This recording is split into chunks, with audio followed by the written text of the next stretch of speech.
दुर्भाग्य से मैंने कभी भी बाबा साहब का कोई साहित्य नहीं पढ़ा और अब सोशल मीडिया पे मैं देखता हूँ कि उनके बारे में बड़े एक्सट्रीम बात रहती है। तो कहाँ से आपको ऐसा लगता है कि समझने की शुरुआत करनी चाहिए अगर हम बाबा साहब के बारे में बात करते हैं? उनका नाम है भीमराव रामजी सकपाल, ये उनका मूल नाम एक्चुअली नाम था। फिर वो आदमी भीमराव रामजी अम्बेडकर कैसे बाबा साहब के जीवित रहते जो उनके जीवित भाई बहन थे, उसमें उनकी 4 बहनें थी। उन 4 बहनों की शादी किससे हुई? एक बहन की शादी हुई थी क्षत्रिय मराठा परिवार से और 3 बहनों की शादी हुई थी ब्राह्मण परिवारों से। पर फिर ये कौन सी क्या परिस्थिति थी जिसके चलते उनको बौद्ध जो उन्होंने स्वीकार किया धर्म, तो वो कोई पर्टिकुलर घटना थी?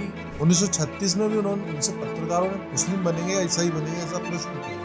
बाबा साहब अम्बेडकर ने एक पंक्ति में उत्तर दिया था कि अगर मुस्लिम या ईसाई बन जाऊं तो मेरा दलित अराष्ट्रीय बन जाएगा।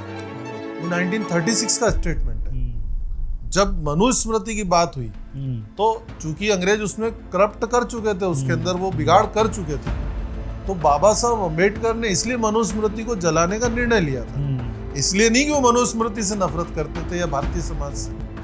और दूसरी एक इम्पॉर्टेंट बात यह है कि जो भी विकृति समाज में आई थी वो समाज की विकृति थी, वो धर्म की विकृति नहीं थी।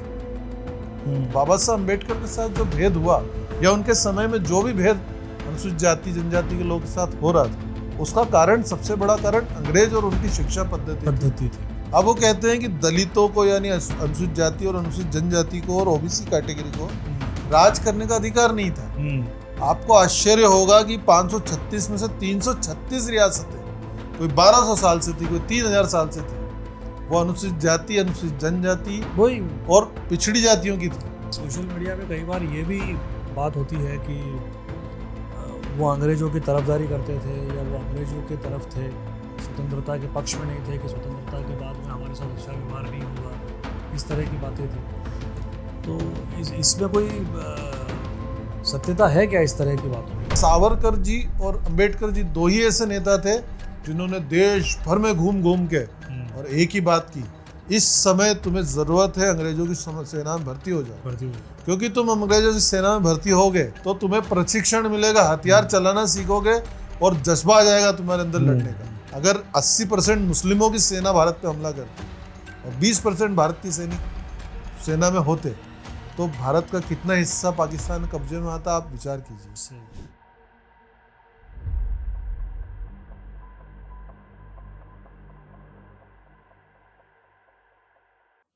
आज का जो हमारा सत्र है बड़ा विशेष सत्र है। इसमें चर्चा हुई है हमारे संविधान निर्माता बाबा साहब भीमराव अंबेडकर के बारे में।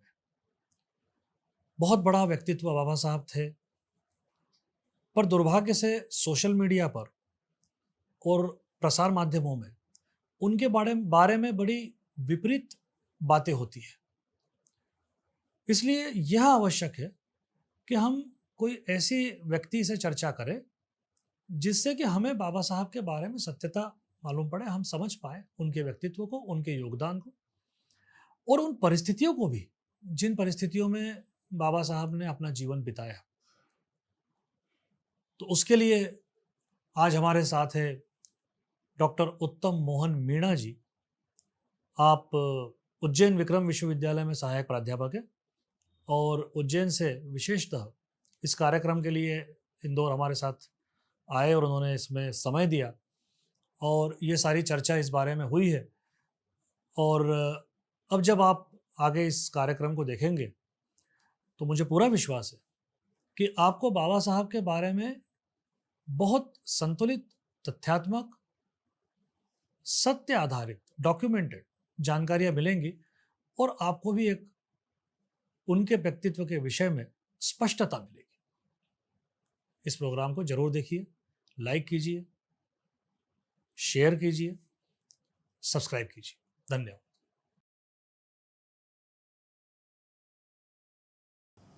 तो भाई साहब, दुर्भाग्य से मैंने कभी भी बाबा साहब का कोई साहित्य नहीं पढ़ा। कुछ ऐसा योग बना कि कभी कुछ मौका नहीं लगा। और अब सोशल मीडिया पे मैं देखता हूँ कि उनके बारे में बड़े एक्सट्रीम बात रहती है।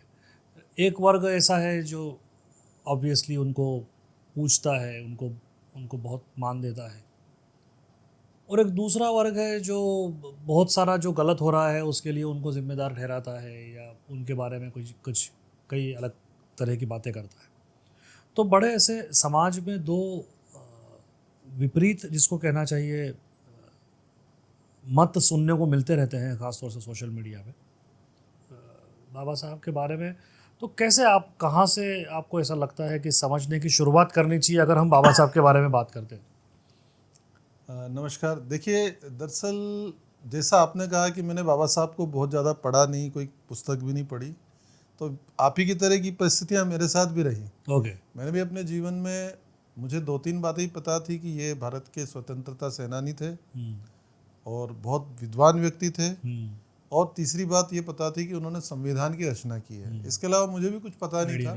हर वर्ष जब जयंती आती है, उनका पुण्यतिथि आती है, तो हम उनको स्मरण करते थे।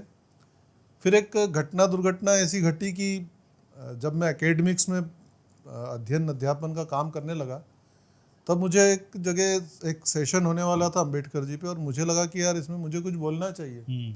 तब मैंने पहली बार डॉक्टर बाबा साहब अम्बेडकर के बारे में कुछ पुस्तकें एकत्रित की, और मैं जब उनको पढ़ने लगा तो मुझे लगा कि यार इतने महत्वपूर्ण व्यक्ति के योगदान को और उनकी जो भी अकेटेबिलिटी थी, जो भी उत्तरदायित्व था, समाज के प्रति जो जिम्मेदारी थी, और जो गंभीरता से उनने उसे निभाया, तो हम कैसे इतने महान व्यक्ति को छोड़ के और भूल के आगे निकल गए।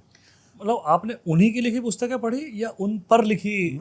शुरुआत में तो मैंने ऐसी पुस्तकें पढ़ी थी जैसे कोई रिसर्च पेपर्स लिखते हैं, दीगर जो मार्केट में जो थी, हाँ, तो वो पढ़ी, लेकिन उन सब चीज़ों से प्रभावित हुआ। फिर मुझे ये चीज़ समझ में, चूंकि एकेडमिक्स में था, तो मुझे ये बात समझ में आ गई थी कि हम जिसको पढ़ रहे हैं उसकी खुद की राइटिंग एक अलग शब्द बोलती है, उसकी अलग ध्वनि होती है, और उसका अलग आवर्तन हमारे साथ होता है, और हम उसके हिसाब से प्रतिक्रिया देते हैं। और अगर मैं आपके बारे में कुछ लिखूंगा, आप आपके बारे में जो अपने लिए स्वयं लिख सकते हैं, मेरे द्वारा लिखे जाने में वो हो सकता है मैं आपकी बड़ाई करूं, तो फर्स्ट एंड सेकंड एंड का फर्क हो गया ना वो। हो सकता है मैं आपकी बुराई करूं, सही बात, हो सकता है मैं आपको औसत बताऊं। तो मुझे भी ऐसा लगा कि डॉक्टर अंबेडकर जी के बारे में यदि हमको कुछ समझना ही है, पढ़ना ही है, तो मुझे उनकी खुद की स्मृति और उनके खुद के लिखे हुए लेख और उनके दिए हुए भाषण और उनकी गतिविधियों को पढ़ना चाहिए। तब मैंने बाबा साहब अम्बेडकर को स्वयं ढूंढा और अलग अलग पुस्तकों से उनको पढ़ना शुरू किया। लगातार पढ़ते पढ़ते पढ़ते पढ़ते ये ध्यान में आया, सबसे पहले तो यही ध्यान में आ गया कि हम उनको बोलते हैं डॉक्टर BR अम्बेडकर। अब ये भी एक बड़ा षड्यंत्र था। अच्छा। क्योंकि उनका नाम है भीमराव रामजी सकपाल, ये उनका मूल नाम, एक्चुअली नाम था, हाँ। वास्तविक नाम, हाँ, नाम वही था। तो भीमराव रामजी सकपाल, या फिर उनको महार बोले अपन, भीमराव रामजी महार, यानी दोनों चीज से एक बात स्पष्ट हो रही थी कि ये व्यक्ति किसी अनुसूचित जाति या दलित वर्ग का है। फिर वो आदमी भीमराव रामजी अम्बेडकर कैसे हो गया? तो ये बड़ा प्रश्न था मन में कि जो व्यक्ति सकपाल है, जो व्यक्ति महार है, वो अम्बेडकर कैसे हो गया? तो मैंने जब इसके बारे में अध्ययन करना शुरू किया तो मुझे ध्यान आया कि वो जब स्कूल में थे, बच्चे थे छोटे से, तब उनके शिक्षक ने, कि भारत में चूंकि उस समय तक जातिवाद एक अलग स्तर पे पहुंच गया था और जो जातियां समाज की व्यवस्था में छोटी मानी जाती हैं, उनके साथ थोड़ा सा निचला व्यवहार लोग करते थे। तो इस स्थिति में आने के बाद डॉक्टर अंबेडकर जी को, जब वो बहुत छोटे बच्चे थे, उनके गुरुदेव ने ये कहा कि बेटा तू अपने नाम के साथ तेरा सरनेम मत लगा, मेरा सरनेम लगा। तो ये पहला ब्राह्मण था जिसने बाबा साहब अम्बेडकर के साथ एक सहयोगात्मक, या आप उसको सकारात्मक सपोर्ट कहीं ना कहीं दिशा दी कि तुमको समाज में समस्या ना आए, इसलिए तुम उस परिस्थिति। आज हम बड़े गर्व से कहते हैं अम्बेडकर जी, लेकिन ये अम्बेडकर जी देने वाले कौन थे? वो एक ब्राह्मण थे। तो दो पक्ष हैं, अगर आप बाबा साहब अम्बेडकर को अध्ययन कर रहे हैं और अगर आप भारत की उस समय की ये जो पर्टिकुलर वाकया है, शिक्षक ने उनको उनका नाम दिया, ये अम्बेडकर जी ने भी अपने साहित्य में स्वीकारा है, इसको स्वीकारा है, मतलब ये सत्य है, इसमें कहीं कोई ओके। अब वो तो सकपाल और महार थे, वो तो क्लियर ही था, होना ही नहीं था, और उनके गुरु अम्बेडकर थे, ये भी स्पष्ट है। तो इस प्रकार से वो दोनों, हम्म। तो बाबा साहब अम्बेडकर के समय में जो समकालीन समाज था, उस समाज में भारतीय समाज को तोड़ने की प्रवृत्ति शुरू कर दी थी भारत में राज करने वाले अंग्रेजों ने, ईसाइयों ने। तो उन्होंने भारत को तोड़ने की जो भी गतिविधियां शुरू की थी, उन सारी गतिविधियों में उन्होंने भारतीय अध्ययन पद्धति को बदला। भारत में इंग्लिश स्कूल्स लेके आए, और जो इंग्लिश स्कूल में पढ़ेगा वही सरकारी नौकरी में जाएगा। वो मैकॉले साहब का सिस्टम, मैकॉले साहब का सिस्टम आया। अब अपन बात करें महार जाति की, अनुसूचित जाति है महार। जो महार जाति है, अनुसूचित जाति में आती है, भारतीय सामाजिक व्यवस्था या हिंदू सामाजिक व्यवस्था में सामाजिक संरचना होती है। Correct. जो भी समाजशास्त्र पढ़ते हैं उनको बहुत अच्छे से ध्यान होगा। तो सामाजिक संरचना में हर जातियों के काम बटे थे। हाँ, तो महार जाति को कितने काम करना होते थे? आपको आश्चर्य होगा, महार जाति को 52 तरह के काम करना होते थे। अच्छा। और इन 52 कामों में कौन कौन से काम प्रमुख थे? जैसे 2 काम तो बहुत महत्वपूर्ण है। गांव की रक्षा करने की जिम्मेदारी, अच्छा, मतलब उस गांव के सुरक्षा कर्मी वही लोग होते थे। मतलब क्षत्रिय धर्म हो गया, क्षत्रिय धर्म है। वर्णा व्यवस्था के दूसरा अंदर। जो पोस्टमैन का काम होता है, यानी एक जगह से संदेश लेना, उस पत्र को दूसरी तरफ पहुंचाना, ये काम भी महार जाति के लोग करते थे। तो इस तरह से 52 तरह के काम बटे हुए थे। फिर अंग्रेज जब अपना एजुकेशन सिस्टम लाए तो उन्होंने इन सारे कामों के पैरेलल सिस्टम खड़े कर दिए। तो धीरे धीरे महार लोग जो है वो बेरोजगार होने लग गए। तो ऐसा है कि भारतीय समाज ने किसी को बेरोजगार करा, ऐसी व्यवस्था नहीं थी भारत में, बिल्कुल नहीं थी। ये व्यवस्था क्रिएट की गई अंग्रेजों द्वारा 100%। और 52 तरह के काम करते करते वो लोग इतने वंचित हो गए कि उनके पास कोई काम ही नहीं बचा था। वो फिर बोले साहब आप तो अनुसूचित जाति हो, तो फिर वो, और वो इसलिए हो गया कि मनु महाराज बोल के गए थे। इस प्रकार की घटनाएं भी हुई। देखिए, मनु महाराज से आपने एक बहुत अच्छी घटना भी याद दिलाई। डॉक्टर अंबेडकर ने जब बहिष्कृत हितकारिणी सभा की स्थापना की थी, तो जो भी समाज में बहिष्कृत किए जाते लोग हैं उनको लेकर उन्होंने बहुत सारे आंदोलन किए। अब हमें बड़ा आश्चर्य होता है कि अंबेडकर जी जब इस तरह का आंदोलन कर रहे थे तो अंबेडकर जी के साथी भी वही लोग होंगे जो अंबेडकर जी थे, बराबर, यही हम विचार करेंगे। लेकिन मूल रूप से अंबेडकर जी के जो भी साथी थे, मनुस्मृति की बात कर रहे हैं। मनुस्मृति वैसा ग्रंथ नहीं है जो उसके बारे में प्रचार होता है। जो अभी आपने मैकाले का नाम लिया है ना, एडविन का नाम लिया आपने, जिन जिन का अपन नाम ले रहे हैं, तो ये सारे विद्वान लोगों ने, ये विद्वान थे अपने समय के, तो इन सब ने भारतीय साहित्यों में इतना छेड़छाड़ किया कि अगर अभी आप कोई सा वेद या उपनिषद या कोई भी शास्त्र उठाएंगे तो भारतीय समाज में जितने भी शास्त्र हैं उन सब के अंदर उनका ट्रांसलेशन करते समय एक शब्द के कई अर्थ होते हैं। वो निर्भर करता है कि किन परिस्थिति में कौन व्यक्ति किस दशा में बोल रहा है, उस आधार पर उसका अर्थ निकलेगा। तो तुलसीदास जी पे भी आरोप लगाते उन्होंने ऐसी बात कही। एक जगह नारी को पूजने की बात कर रहे, एक जगह नारियों को मारने की बात कर रहे। तो वो ताड़ना शब्द के अलग अलग अर्थ होते हैं, ऐसे ही 18 अर्थ होते हैं। तो बाबा साहब अम्बेडकर ने जब मनुस्मृति की बात हुई तो चूंकि अंग्रेज उसमें करप्ट कर चुके थे, उसके अंदर वो बिगाड़ कर चुके थे, तो बाबा साहब अम्बेडकर ने इसलिए मनुस्मृति को जलाने का निर्णय लिया था।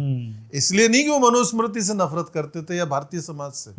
भारतीय समाज में जो भी चीजें गलत हैं, जो तो जाति के उनके साथ जो आप कह रहे थे कि जो लोग थे वो, तो यही तो मैं बता रहा हूँ ना, उनके साथ जो लोग थे वो कौन लोग थे? तो जिसने मनुस्मृति जलाई वो कौन था? कृष्णदत्त, ब्राह्मण था। अच्छा, बाबा साहब अम्बेडकर का खास दोस्त था, उसी ने अपने हाथ में लेकर मनुस्मृति को जलाया था। और वो विकृत मनुस्मृति थी, वो मनुस्मृति वैसी नहीं थी जो हम विचार करते, क्योंकि मूल मनुस्मृति में तो आज भी कोई आपत्ति नहीं निकाल सकता, सही बात, इतनी शुद्ध है। तो इतनी अच्छी मनुस्मृति को ऑब्जेक्शनल बनाने का काम सिर्फ एक ही लोग कर सकते थे, वो थे अंग्रेज, ईसाई। और उन्होंने जानबूझ के भारत में इस तरह की कृत्य किए और भारत में मनुस्मृति को जलाने की नौबत आई। लेकिन उसमें कोई भाव ये नहीं था कि मैं मनुस्मृति को जला रहा हूँ, लेकिन मनुस्मृति में जो गलत जिस रूप में सामने अभी रखी हुई है, जातियों को छोटा बताना, जातियों के साथ भेदभाव करना, ऐसे शब्द डाल दिए। एक शब्द के 10 अर्थ 18 अर्थ होते हैं, तो 18 की जगह 19 मैक्स म्यूलर और उन लोगों ने जो सब किया। तो अभी अगर आप वेदों को भी लेंगे तो वो वेद नहीं मिलेंगे अपने को जो ट्रांसलेटेड है। मूल वेद आर्य समाज के पास है और गीता प्रेस के पास है। बाकी सारे बाजार में जितने भी वेद हैं वो सब करप्ट है। उनके अंदर कई सारे ग्रंथों में तो अध्याय तक रामायण में, वाल्मीकि रामायण में एक अध्याय बढ़ा रखा है, हाँ, जो था ही नहीं। तो इस प्रकार से हमारे ग्रंथों के साथ बहुत सारी छेड़छाड़ की गई है। तो बाबा साहब अम्बेडकर को भीमराव रामजी अंबेडकर बोले लोग, इसके लिए उन्होंने इस नाम को धारण किया और इस नाम से वो पहचाने गए। विश्व में अपनी एक पहचान उन्होंने बनाई, एक स्मृति बनाई। लेकिन दुर्भाग्य से आज देखिए, जो भी बाबा साहब को मानने वाला समुदाय है उसमें बहुत सारे लोग BR अम्बेडकर बोलते हैं। अगर हम कहें कि भाई वो BR अम्बेडकर को फुल फॉर्म बता दीजिए तो उनको पता होता है, तो भी कहते हैं नहीं, हमको नहीं बोलना, हमको नहीं बोलना है, हमको नहीं बोलना कि वो भीमराव थे, क्योंकि भीम हिंदू शब्द है, वो राम जी उनके पिता, वो हिंदू शब्द है, तो हमको वो लोग नहीं बोलना, इसलिए वो जानबूझ के नहीं बोलते। तो इस प्रकार से वो इतना विष घोल दिया गया है, तो वो दिक्कत है। तो शुरुआत में जब, जैसा कि प्रचलित ये सारी चीज़ें हैं कि उस ज़माने में जाति प्रथा तो थी, इसमें कोई दो राय नहीं है, अस्पृश्यता भी थी, इसमें भी कोई दो राय नहीं है, और समाज के एक वर्ग को बगैर किसी उनकी दोष के एक तरह से अपमानित होना पड़ा, सजा जैसी काटनी पड़ी, इसमें भी कोई दो राय नहीं। लेकिन एट द सेम टाइम आपने भी अभी बातचीत में उसका जिक्र किया कि हमारे समाज का जो एक ये सेल्फ हीलिंग सिस्टम है, और दूसरी एक इम्पॉर्टेंट बात यह है कि जो भी विकृति समाज में आई थी वो समाज की विकृति थी, वो धर्म की विकृति नहीं थी। जैसा अभी आपने बोला कि मनुस्मृति तो कुछ नहीं कह रही है, वेद कुछ नहीं कह रहे हैं, उपनिषद कुछ नहीं कह रहे हैं, कोई जाति प्रथा, कोई किसी का अपमान करो, कोई किसी को अस्पृश्य मानो, हमारा धर्म, हमारे धार्मिक ग्रंथ, हमारी मनीषा ये कहीं भी नहीं कहती है। लेकिन समाज में गरीबी की वजह से, आपने बहुत अच्छी बात बोली कि मुख्यतः रोजगार बंद कर दिए, और जब रोजगार बंद हो गए, गरीबी हो गई, खाने पीने के लाले पड़ने लग गए, तो आदमी फिर पसेसिव होने लगता है कि ये काम मैं ही करूँगा, ये काम दूसरे को नहीं करने दूंगा, इस तरह की दिक्कतें, और उसके चलते चलते ये जाति प्रथाएं कहीं ना कहीं इसमें चली गई, इस स्तर तक चली गई। तो ये सब था। तो इस बैकग्राउंड में बाबा साहब बड़े हुए, निश्चय ही उनको शुरुआत में ये संघर्ष कहीं ना कहीं झेलना पड़ा होगा, पर उनको मदद भी मिलती रही। तथाकथित सवर्ण समाज कह लीजिए, ब्राह्मण समाज कह लीजिए, उनसे उनको मदद भी मिली। मेरे को सही जानकारी अगर है तो उनका विदेश जाने का प्रबंध भी इसी प्रकार से समाज ने ही किया। तो इस चीज़ को लेकर उनकी क्या राय थी खुद की स्वयं की, और उन्होंने कुछ इसके संबंध में लिखा है क्या, उनके अनुभवों के बारे में, वास्तविक उन्होंने क्या देखा, क्या उनके साथ हुआ, और कैसे उनको समाज से इस शुरुआती के काल में क्या सपोर्ट मिला, नहीं मिला, क्या क्या पोजीशन रही?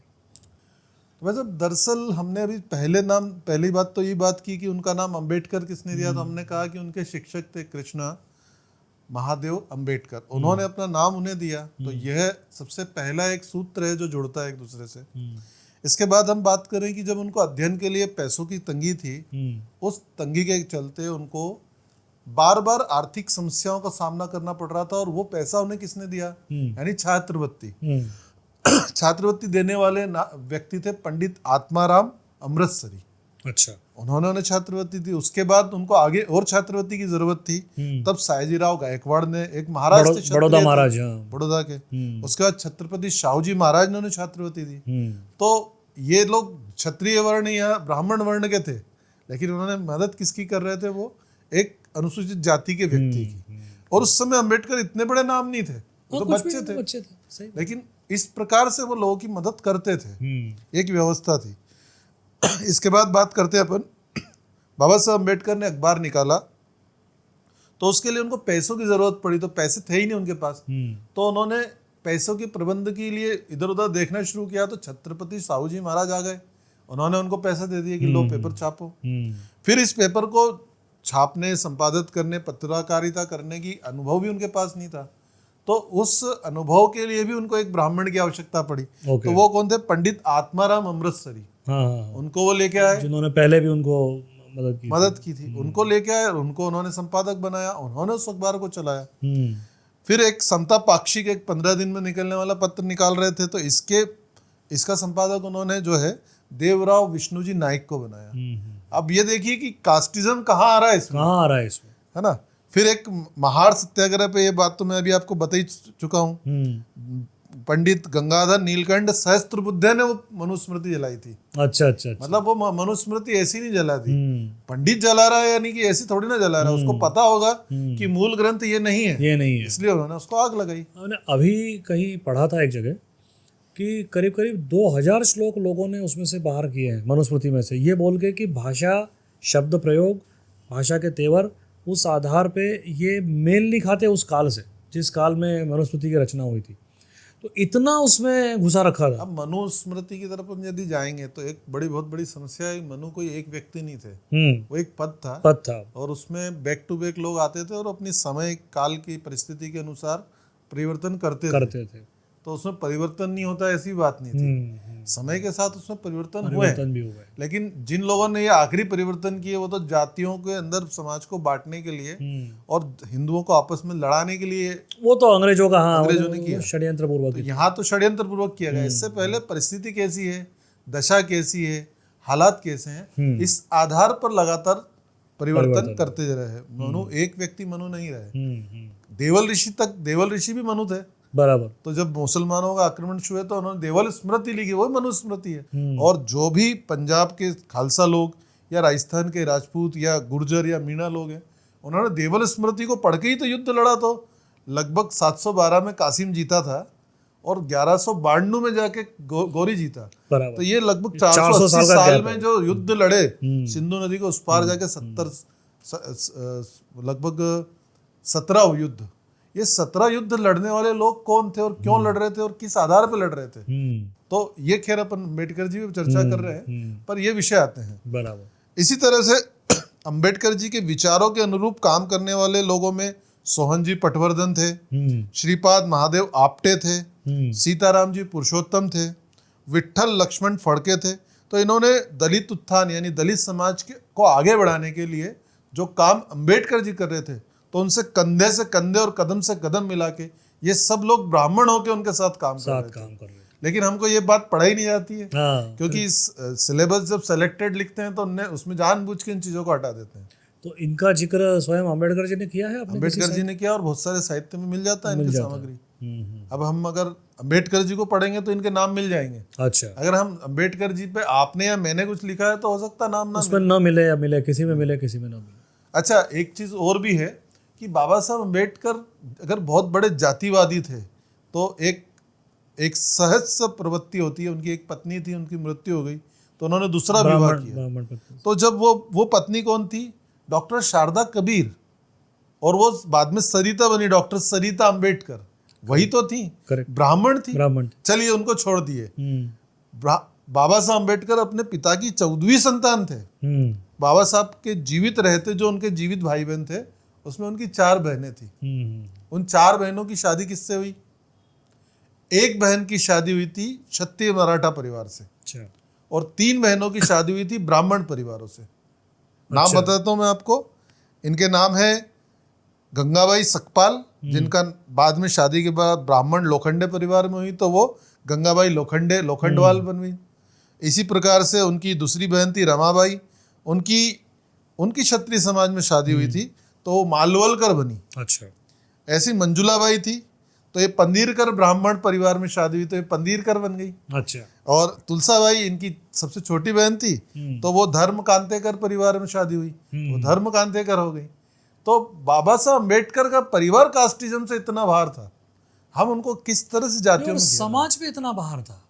शादियां हो रही थी ना, समाज में हो रही थी ना, अलग अलग घरों में हो रही थी, स्वीकृत थी जब तो इतनी बड़ी बात है। अम्बेडकर जी ने स्वयं दूसरी पत्नी ब्राह्मण रखी थी, और अम्बेडकर जी की पत्नी बनना अपने आप में गर्व की बात थी उनके लिए। उनकी बहनों से भी शादी की लोगों ने। तो उस समय कोई इतने बड़े व्यक्तित्व बन जाएंगे, वो भारत रत्न हो जाएंगे, ये तो हम सोच भी नहीं सकते थे। इसमें मतलब ये जो बात कि हमने जो बचपन में उनके बारे में जब सचित्र कहानियाँ पढ़ी तो उसमें एक चित्र ऐसा रहा करता था कि वो कक्षा में या तो बाहर बैठा रखा है उनको या एक कोने में बैठा रखा है, और इस तरह का व्यवहार उनके साथ छात्र जीवन में हो रहा था, वो चाहे महू की बात हो या जहाँ की भी हो। तो ये उन्होंने कहीं कंफर्म किया है क्या? दरअसल जातिवाद भारत का हिस्सा नहीं रहा कभी भी, लेकिन अंग्रेजों ने योजना पूर्वक हमारे ग्रंथों में छेड़छाड़ की।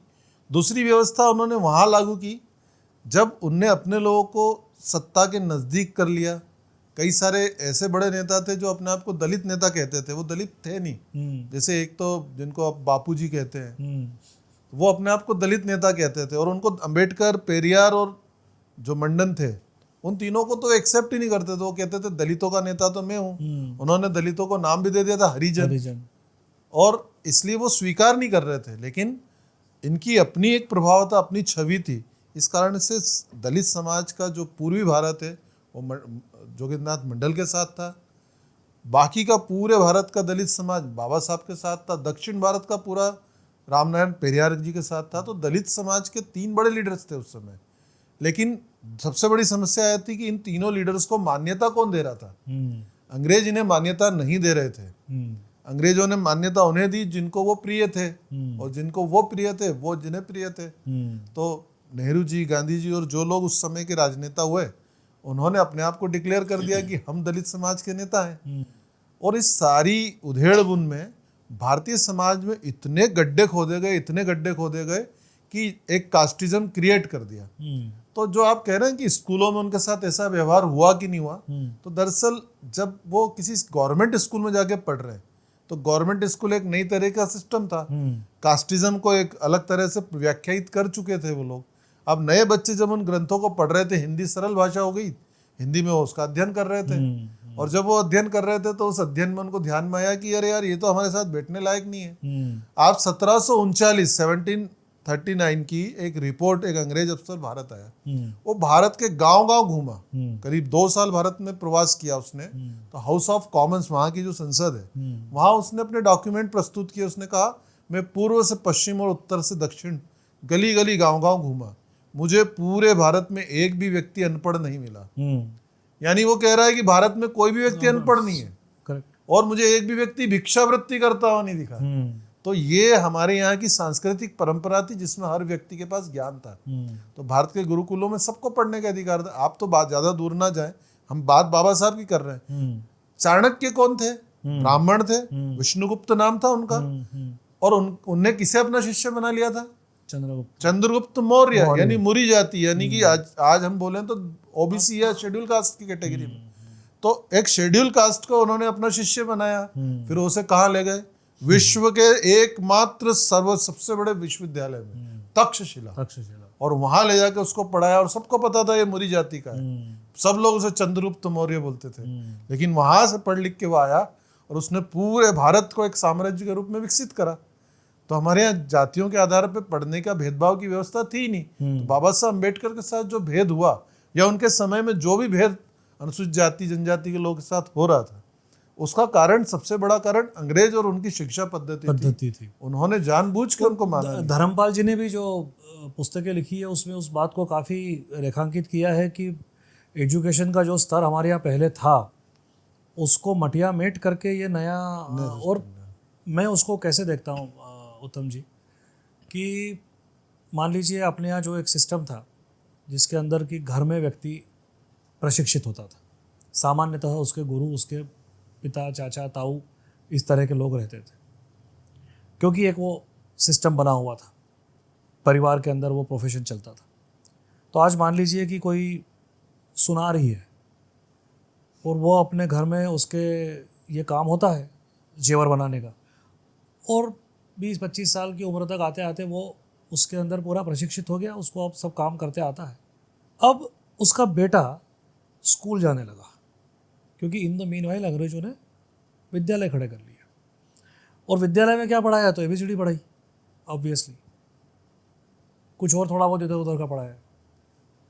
अब वो घर आके देख रहा है कि मेरे माता पिता को तो लिखते भी नहीं आ रहा है, पढ़ते भी नहीं आ रहा है उसकी निगाह में, और वो जो उसके पिताजी है 25-30 साल के, जो एक हुनर में निष्णात है और जो रोजगार कमाने में सक्षम है, और जिनको अपने हुनर के संबंध में टेक्निकल नॉलेज भी रहता था, मेटलर्जी कह लीजिए, उस मेटल के उसका जो नेचर है, उसकी जो प्रकृति है, उसके लिए कितनी हीट चाहिए, कितनी हीट नहीं चाहिए, उसमें कैसा जेवर बनाने के लिए कितना तांबा मिलाना, ये सारी बातें टेक्निकली नॉलेज है, वो सब भी उनको पूरा रहता था।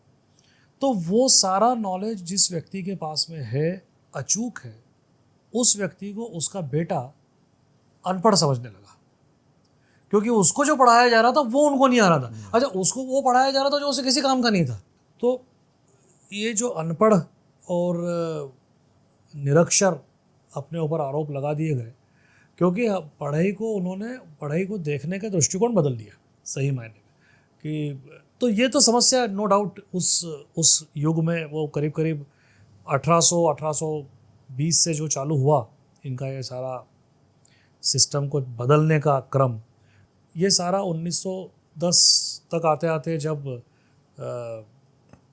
जिसने वो पहली जनगणना की थी हमारी, रिस्ले, तो रिस्ले ने इसको पूरा मैटर को बिल्कुल मजबूती के साथ पलस्तर ईंट लगा के कंफर्म कर दिया, जाति प्रथा को अच्छे से परिभाषित करके, और 1935 में तो अनुसूचित जाति वगैरह शब्द डिस्कवर करके और सूची बना के और उसको फिक्स कर दिया।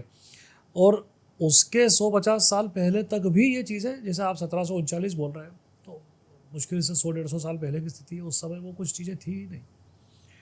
तो बाबा साहब पे फिर से लौटते हुए, तो जब ये एजुकेशन के बाद में भारत लौटे तो उनका क्या दृष्टिकोण था ना, वो जीवन को कैसा देख रहे थे, आगे क्या करना है, यानी एक्टिवली क्या उन्होंने कभी स्वतंत्रता संघर्ष किया, उसमें वो जुटे नहीं जुटे, उस संबंध में क्या, उसकी भी काफ़ी बातें होती है सोशल मीडिया में।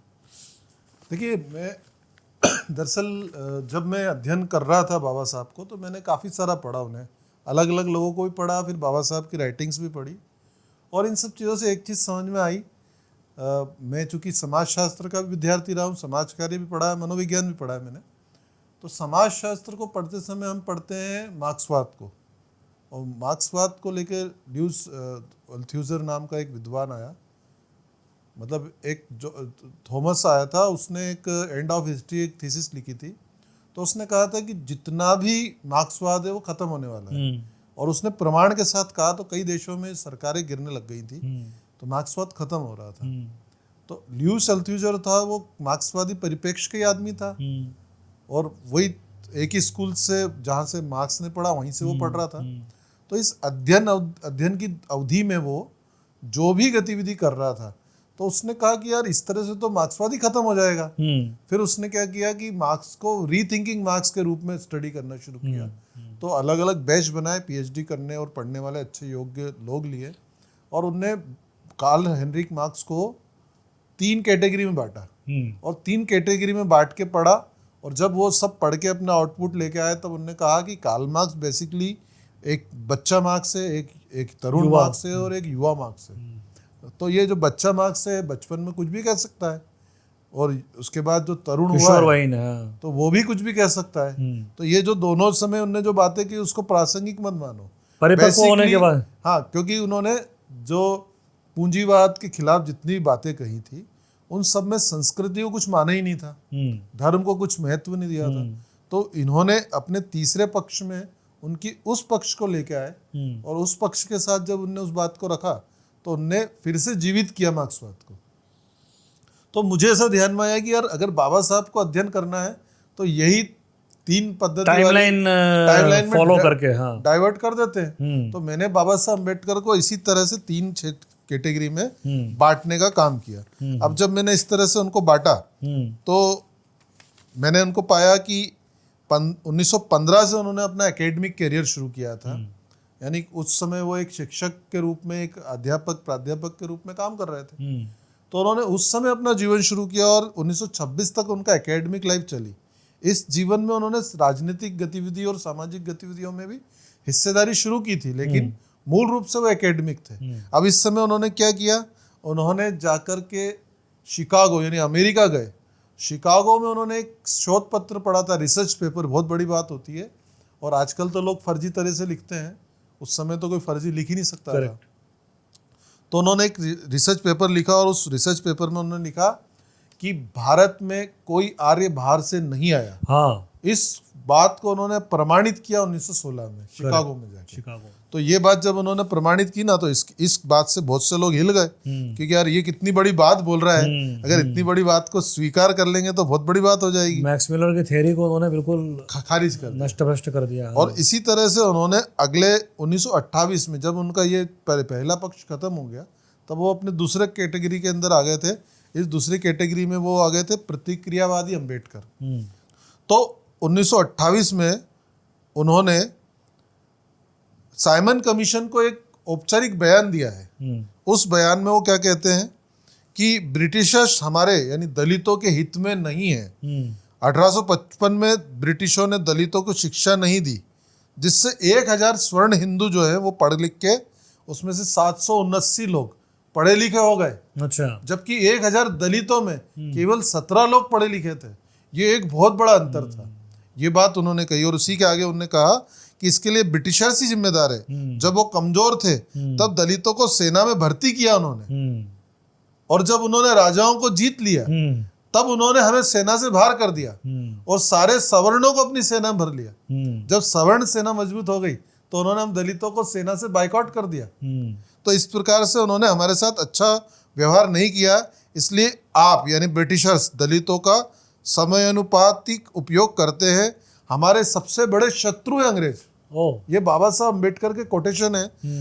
उन्होंने बहिष्कृत हितकारिणी सभा में ब्रिटिश साइमन कमीशन जब आया था तब ये बात उन्होंने कही थी। डॉक्यूमेंटेड बात है, ऐसा नहीं कि अपन हवा में उठा के बात कर रहे हैं। तो ये प्रमाणित बात है। वुवर शूद्र जब लिखी तो उसमें उन्होंने कहा कि शूद्र भी क्षत्रिय थे और उसके वैदिक और उपनिषद प्रमाण प्रस्तुत किए उन्होंने। मतलब अपने मन से नहीं कह दी, अपने शास्त्र जो बात कह रहे थे उस बात को प्रमाणित किया था। उसके पीछे तो भाई साहब बात यही है ना कि हमारे यहाँ पर जो जो काम कर रहा है उससे उसका वर्ण डिसाइड होता था। अगर कोई व्यक्ति युद्ध लड़ रहा है, अब सेना में काम कर रहा है, तो वो क्षत्रिय ही कहलाएगा। फिर वो पासी समाज के सुहेलदेव पासी भी थे, आपने बताया चंद्रगुप्त मौर्य भी थे, सभी थे। कोई वो वाली कोई बात थी नहीं कि इस वर्ण का व्यक्ति ये काम नहीं कर सकता। अब वो कहते हैं कि दलितों को यानी अनुसूचित जाति और अनुसूचित जनजाति को और ओबीसी कैटेगरी को राज करने का अधिकार नहीं था। आपको आश्चर्य होगा कि 536 में से 336 रियासतें कोई 1200 साल से थी, कोई 3000 साल से थी, वो अनुसूचित जाति, अनुसूचित जनजाति वही और पिछड़ी जातियों की थी। वो लोग राजा थे। 10-20 साल से नहीं थे, कोई 1200 साल से, कोई 15। भीलों का राज था, मीणाओं का, गुर्जरों का, हर जाति का तो राज था। कमलापति स्टेशन भोपाल बना दे। कमलापति कौन थी? ट्राइबल तो थी। तो हमारे यहाँ कहते हैं महिलाओं को अधिकार नहीं था राज का। तो देखो कमलापति, झलकारी बाई, लक्ष्मीबाई है ना, चिन्नम्मा, कितनी सारी रानियां थी। पूरे विश्व में कहीं रानियां नहीं रही, हमारे यहाँ रही। बिल्कुल सही। तो बाबा साहब अम्बेडकर ने इन सब चीजों को समझा, तभी तो वो एक अलग तरह से लड़ रहे थे पूरी लड़ाई को। करेक्ट जी। तो इसमें इन पे सोशल मीडिया पे कई बार ये भी बात होती है कि वो अंग्रेज़ों की तरफदारी करते थे या वो अंग्रेज़ों के तरफ थे, स्वतंत्रता के पक्ष में नहीं थे कि स्वतंत्रता के बाद में हमारे साथ अच्छा व्यवहार नहीं होगा, इस तरह की बातें थी। तो इसमें कोई सत्यता है क्या इस तरह की बातों में? देखिए, सबसे अच्छी बात, आपने बहुत अच्छा प्रश्न किया। बाबा साहब अम्बेडकर को ब्रिटिश एजेंट बोलने की एक परंपरा हमारे देश में चलती है। एक वर्ग है जो, लेकिन एक बहुत अच्छे घटना में बताता हूँ। राउंड टेबल कॉन्फ्रेंस होने वाली थी, उसके पहले नागपुर शहर में एक दलित कॉन्फ्रेंस हुई और बाबा साहब अम्बेडकर उसको लीड कर रहे थे। अच्छा। उस डिबेट में डॉक्यूमेंटेड है, लिखी हुई प्रमाणित है, आज भी उपलब्ध है। उन्होंने कहा जब से ब्रिटिश राज यहाँ आया है भारत में 31 बड़े बड़े अकाल पड़े हैं।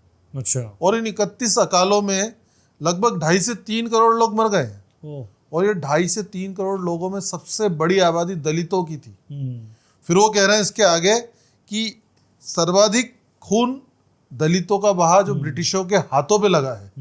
ये बाबा साहब के शब्द है। बहुत बढ़िया। और उसके बाद वो कह रहे हैं कि यही एक कारण पर्याप्त है कि ब्रिटिशों को भारत छोड़ देना चाहिए। तो ये कितनी बड़ी बात अम्बेडकर जी बोल रहे हैं। हाँ। और लोग कहते हैं वो एजेंट थे। तो जो एजेंट थे उनको तो 200 रुपए, 100 रुपए, यानी आज की तारीख के लगभग 3,85,000 रुपए होते हैं उस समय के 100 रुपए। जब 70-80 रुपए किलो सोना था, आज 1.5 करोड़ रुपए किलो सोना है। तो उस समय 100 रुपए गांधी जी को पेंशन देते थे। 1922-23 से चालू कर दी थी। अभी डॉक्यूमेंट अवेलेबल है। तो गांधी जी को बोलते ट्रेन में घूमते थे तो वो 3 डब्बे उनके रिजर्व रहते थे। वो खैर अलग बात है, पर गांधी जी को छेड़े ही नहीं है। लेकिन ये लोग एजेंट कौन था ये तो अब समाज को डिसाइड करना पड़ेगा कि कौन एजेंट था। लेकिन बाबा साहब ने जिस प्रकार से उनका विरोध किया, यानी वो हर बात में विरोध कर रहे थे और कह रहे थे आपके खून दलितों के हाथों से रंगे। पूरे समय वो दलितों के लिए लड़ते रहे। एक समय ऐसे भी स्टेटमेंट दिया था कि आजादी की लड़ाई अपनी लड़ाई है, लेकिन मैं दलितों की लड़ाई लड़ रहा हूँ, ऐसा स्टेटमेंट दिया है उन्होंने। लेकिन इसका ये मतलब नहीं लगा सकते कि आपकी वो भारत की आजादी से मुक्त हो गए थे। उन्होंने भारत को स्वतंत्र कराने के लिए बहुत संघर्ष किया।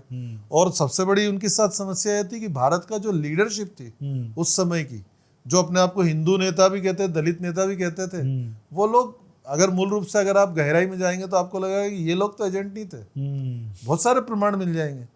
तो बाबा साहब अम्बेडकर ने उन सब चीज़ों को फेस करने के बाद सबसे पहले दलितों के उत्थान के ऊपर काम किया, और दूसरी भूमिका उनकी यही थी कि भारत में दलितों को, जैसे एक बहुत अच्छा उदाहरण मैं आपको देता हूँ, 1940 तक भारत की ब्रिटिश इंडियन आर्मी जो थी उसके अंदर 70% से ज्यादा मुस्लिम सैनिकों की भर्ती हो चुकी थी।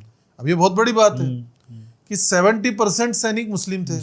और मुस्लिमों की जो भी विचारधारा, आइडियोलॉजी थी, उस आइडियोलॉजी को बाबा साहब अम्बेडकर पढ़ रहे थे।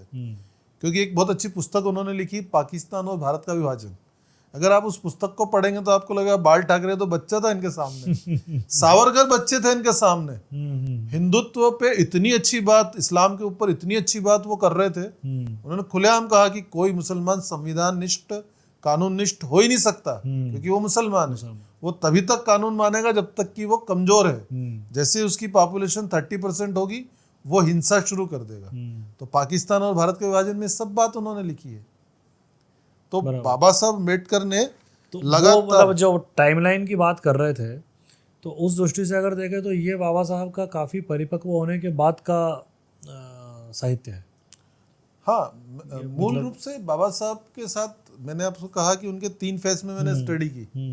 तो जो बीच का है कार्यकाल है नासिक में 1939 तक जो आपने 39, हाँ, तो नासिक के कालाराम मंदिर में ब्राह्मणों के विरोध के कारण दलितों को प्रवेश नहीं दिया जा रहा था। अब ऐसा नहीं भारत में शुरू से ऐसा होता था, लेकिन ये बीच में शुरू हो गया।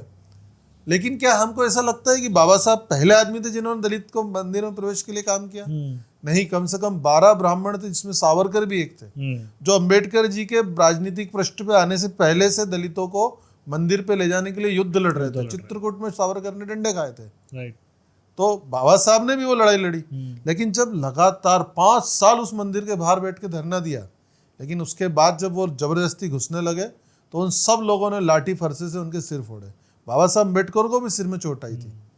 तब जाके उन्होंने कुछ ऐसे स्टेटमेंट्स दिए जो आज कोट किए जाते हैं कि उन्होंने ऐसा भी कहा, वैसा भी कहा।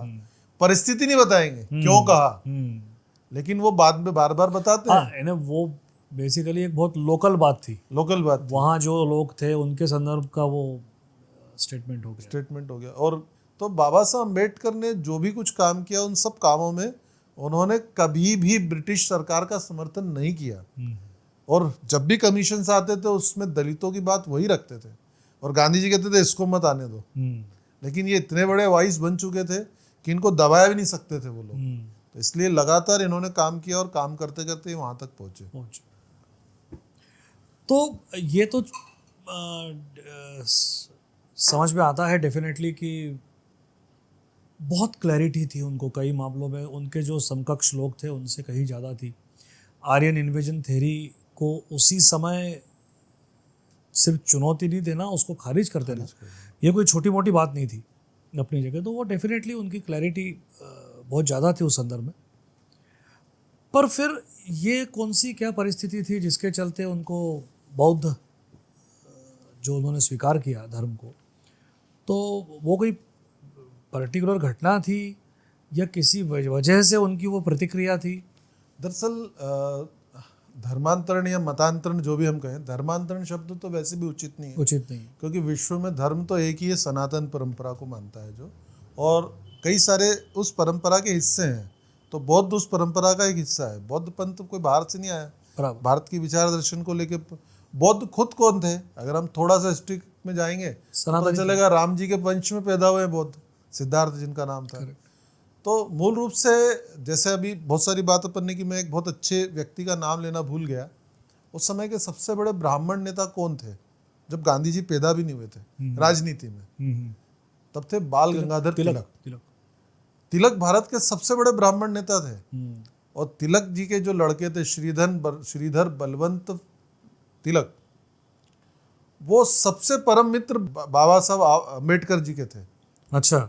इतनी गहरी दोस्ती थी कि एक दूसरे के साथ कई आंदोलन कर चुके थे, कई सारे मामलों में दलित उत्थान के काम कर चुके थे, फ्रंट पे आके लड़ते थे।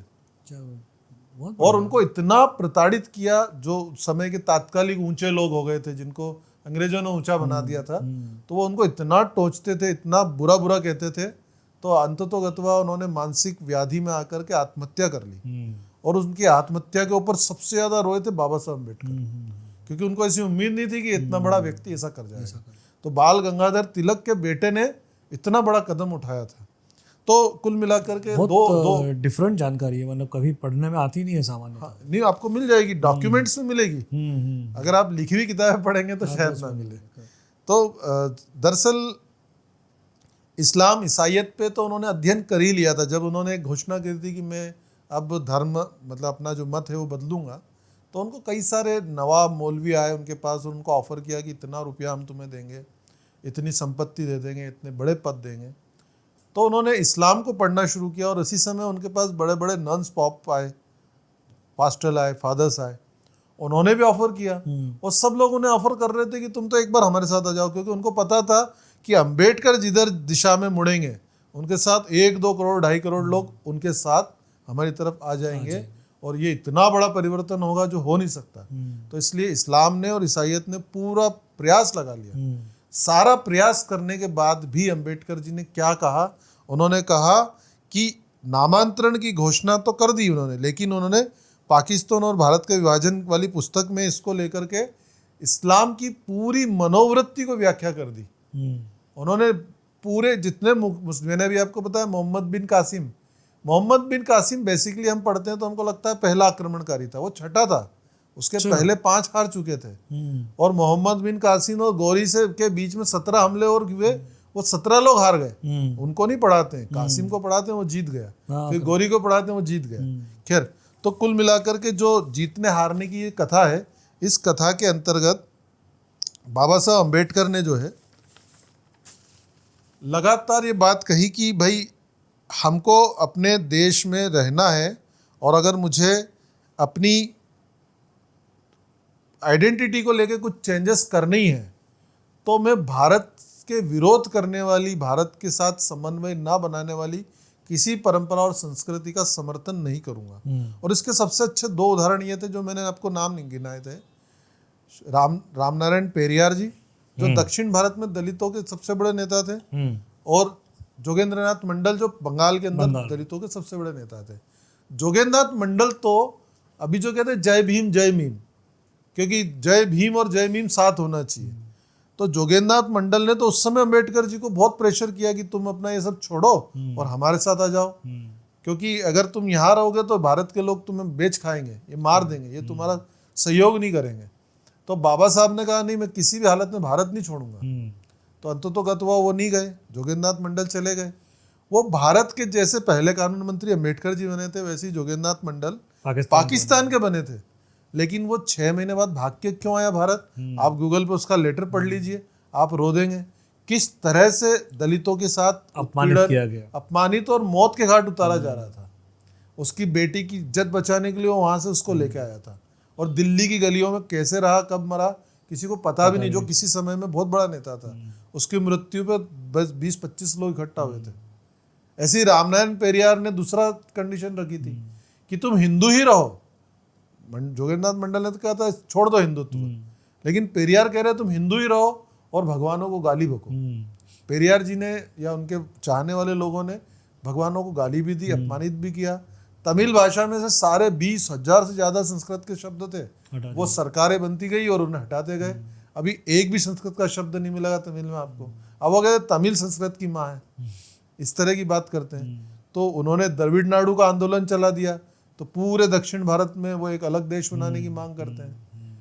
लेकिन बाबा साहब अम्बेडकर ने अपनी पूरी निष्ठा भारत के साथ रखी, वो बिल्कुल भी नहीं हिले, जरा सा टस से मस नहीं हुए। तो उनसे जब प्रश्न किया कि आप क्या करेंगे, धर्मांतरण करेंगे कि नहीं करेंगे, तो उन्होंने कहा देखो धर्मांतरण मत कहो उसे, धर्मांतरण या देशांतरण, ये दोनों पाप हैं। और मैं जो करूंगा वो मतांतरण करूंगा, मत बदलूंगा, लेकिन मैं देश और धर्म नहीं बदलने वाला। इसलिए वो जितने विचार पूर्वक भारत के अंदर, भारत के एक विचार दर्शन में, यानी एक बहुत बड़ी बिल्डिंग है, उसमें बहुत सारे कक्ष हैं, वो एक कक्ष छोड़ के दूसरे कक्ष में शिफ्ट हो गए। एग्जैक्टली, उन्होंने घर नहीं बदला। और अगर वो इस्लाम या ईसाईयत में जाते तो निश्चित रूप से वो घर बदलना कहलाता, और फिर ये घर टूट जाता। तो उसने इस घर को टूटने नहीं दिया, और ईसाई और इस्लाम को उन्होंने अपने देश में घुसने की अनुमति भी नहीं दी। एक चीज़ और भी उनकी बहुत अच्छी आती है, 1936 में भी उनसे पत्रकारों ने प्रश्न किया था कि मुस्लिम या ईसाई बनेंगे क्या आप, मुस्लिम बनेंगे या ईसाई बनेंगे, ऐसा प्रश्न किया। तो बाबा साहब अम्बेडकर ने एक पंक्ति में उत्तर दिया था कि अगर मुस्लिम या ईसाई बन जाऊं तो मेरा दलित अराष्ट्रीय बन जाएगा। ये 1936 का स्टेटमेंट है। ऐसी एक और अच्छी बात मैं बताऊं आपको कि सावरकर जी और अम्बेडकर जी दो ही ऐसे नेता थे जो ब्रिटिश इंडियन आर्मी में, मैं अभी बीच में बात कर भी रहा था इस बारे में, ब्रिटिश इंडियन आर्मी में 70% लोग वो थे, लेकिन उसके आगे की कथा में बोल नहीं पाया, कुछ दूसरे विषय में चले गए। तब जाकर के सावरकर और अम्बेडकर ने डेटा को एनालिसिस करा, और ये दो नेता थे जिन्होंने देश भर में घूम घूम के और एक एक गलियों में नुक्कड़ सभाएं की और एक ही बात की, इस समय तुम्हें जरूरत है अंग्रेजों की सेना में भर्ती हो जाओ। क्योंकि तुम अंग्रेजों की सेना में भर्ती होगे तो तुम्हें प्रशिक्षण मिलेगा, हथियार चलाना सीखोगे और जज्बा आ जाएगा तुम्हारे अंदर लड़ने का। और अगर ये नहीं आया तो आने वाले समय में देश की स्थिति बहुत खराब हो जाएगी। तो दो ही नेता थे, और गांधी जी और जो दूसरे नेता वो इन दोनों को अपराधी बोल रहे थे कि ये ब्रिटिश सेना में भर्ती होने के लिए लोगों को बोल रहे हैं, ये गद्दार है, ये ब्रिटिश एजेंट है। लेकिन मूल रूप से ये दोनों जानते थे कि अगर आज भी भारत के लोग सेना में नहीं भर्ती हुए तो 1948 में क्या हुआ था, आज़ादी के बाद पाकिस्तान ने भारत पे हमला किया। लेकिन 1946 में क्या हुआ था, जिन्ना ने जब डेटा देखा तो वो हैरान रह गया कि 80% हिंदू हो चुके हैं सेना में। तो ये 70% मुस्लिम और 30% हिंदू से 80% हिंदू और 20% मुस्लिम पे कैसे आ गए, और 47 पार्टीशन हो गया। उस पार्टीशन के बाद भारत में जब 48 में हमला हुआ, अगर 80% मुस्लिमों की सेना भारत पे हमला करती और 20% भारतीय सैनिक सेना में होते तो भारत का कितना हिस्सा पाकिस्तान कब्जे में आता, आप विचार कीजिए। लेकिन अंबेडकर जी और सावरकर जी दोनों ने इस दृष्टि को दूर से देख लिया था, इसलिए 1940 में उन्होंने आह्वान किया, और इन दोनों की वजह से भारत आज इतनी मजबूत स्थिति में खड़ा है। आज भारत की सेना विश्व की सबसे मजबूत सेनाओं में से एक हो गई, लेकिन उस समय तो सेना ही नहीं थी हमारी। सही बात। तो इस प्रकार से सेना को उन्होंने मजबूत किया। तो बाबा साहब अम्बेडकर ने जब बौद्धिज्म की तरफ जाने का विचार किया तो उनको ये पता था ये भारत का विचार है, इस विचार दर्शन से अपन भारतीय व्यवस्था के अंदर ही बने रहेंगे, और मैं एक घर के अंदर एक कमरे से दूसरे कमरे में शिफ्ट हो जाऊंगा, और इस प्रकार से भारत की एक व्यवस्था बनी रहेगी। और एक दूसरी बात जो और भी कहना चाहिए थी, बाबा साहब पे बात हो रही है, बाबा साहब के अपने जीवन में उनकी राजनीतिक हत्या करने, उनकी सामाजिक हत्या करने का प्रयास एक तो किसने किया था, गांधी जी ने, दूसरा किया था नेहरू जी ने। जब संविधान सभा के लिए निर्वाचित होना था, बाबा साहब आजादी के बाद, पास्ट ऑफ इंडिपेंडेंस, बाबा साहब अम्बेडकर या कोई भी व्यक्ति तभी संविधान सभा का सदस्य बनेगा जब वो संसद के लिए चयनित होगा। सही बात है। और बाबा साहब अम्बेडकर ने जब बंबई से चुनाव लड़ा तो उनको हराने में पूरी ताकत से उस समय के तात्कालिक प्रधानमंत्री, जो 1947 के पहले ही बन चुके थे प्रधानमंत्री, जिन्होंने क्राउन की कसम खा ली थी कि हम तुम्हारे प्रति ईमानदार रहेंगे, पहले चुपचाप तो खाई होगी, वो खुलेआम खा ली। और उसके बाद उस व्यक्ति ने बाबा साहब की चुनाव प्रचार में उनके विरोध में जाके 2 सभाएं की बंबई में, अच्छा, नेहरू जी ने। और उसके बाद उनके कितने वोट, 58,000 वोट को इलीगल घोषित करा और उनको हरा हुआ घोषित, तब जाके उनको, हाँ तब। लेकिन उसके बाद जोगेंद्रनाथ मंडल ने उनकी मदद की, वो बिहार, पश्चिम बंगाल से फिर से लड़े और वहां से सेलेक्ट होके गए, तब वो संविधान सभा के मेंबर बनता है, अन्यथा नहीं बन पाते। अच्छा, एक बात और भी करना चाहिए, निर्णय हुआ कैसे उनको अध्यक्ष बनाने का कॉन्स्टिट्यूएंट असेंबली का? नहीं, वो बेसिकली संविधान सभा के अध्यक्ष नहीं थे, वो संविधान सभा के अध्यक्ष राजेंद्र प्रसाद जी थे, है ना। उसकी पूरी ड्राफ्टिंग के BN राव थे, लेकिन उसको जो ड्राफ्ट करने की कमेटी थी, जो अंतिम रूप में उसको लेखन करेगी, उस कमेटी के अध्यक्ष बाबा साहब अम्बेडकर थे। तो मूल रूप से उनको पूरे जीवन तिरस्कृत करने का काम इन लोगों ने किया जिनके हाथ में सत्ता रही, सरकार रही, और जो अब हम कहते हैं भारत रत्न मिला उन्हें, आपको आश्चर्य होगा 1990 में मिला। हाँ, सही। तो 1990 तक जो लोग अपने आप को जीते जी भारत रत्न दे रहे थे, नेहरू जी ने अपने आप को दिया, इंदिरा ने दिया, राजीव ने दिया, तो ये लोग अपने आप को जीते जी दे रहे थे। तो अंबेडकर ने क्या नहीं किया था जो उनको भारत रत्न दिया? सही बात। भारतीय जनता पार्टी एक पार्टी है, अभी बहुत बड़ी पार्टी, सरकार चला रही है।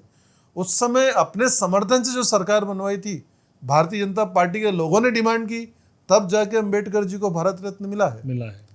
आज हम बड़े गर्व से कहते हैं उन्हें भारत रत्न मिला। अरे वो तो अधिकारी ही थे भारत रत्न, वो तो विश्व रत्न के अधिकारी हैं, लेकिन उनको वो रत्न मिलने की जो भी जुगलबंदी है, वो करने वाले लोग कौन थे ये तो देखो। जो 90 तक क्यों नहीं इनने किया? इनने तो पूछा भी नहीं। आप तो देख लीजिए पुरानी फिल्मों में, पुराने कार्यक्रमों में, पुराने किसी भी जगह पे, किसी थिएटर या न्यायालय में अंबेडकर जी की फोटो भी नहीं मिलती थी। नहीं मिलती। 1990 तक बाबा साहब की कहीं फोटो नहीं लगी थी। फिर अचानक से कैसे फोटो आ गई?